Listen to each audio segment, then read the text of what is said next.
Bilasizmi, dunyoda tillar ko'p. Har bitta tilning o'ziga yarasha jilosi bor, o'ziga yarasha tomonlari bor. Lekin bilasan, xalqning ichida ham, xalqning tilida ham bir gap yuradi. Nemeskiy расчёт deb qo'yadi ruschasiga, o'zbekchasiga nemischa hisob-kitob deb qo'yadi-yu.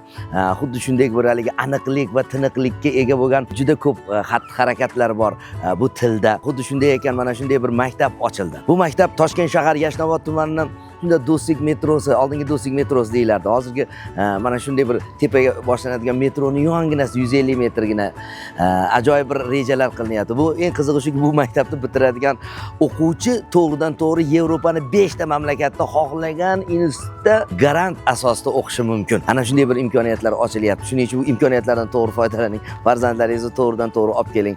Bu yerda albatta o'sha maktab fanlaridan tashqari ingliz tili ham o'rgatiladi. Undan tashqari hamma darsliklar nemis tiliga asoslangan. Demak, farzandingiz bu yerda juda tez nemis tilini o'zlashtirishi mumkin. Viele können mich beneiden, welches Glück kann gewesen sein. Qarang, men ham o'rganib qoldim. Sog' bo'linglar, salomat bo'linglar.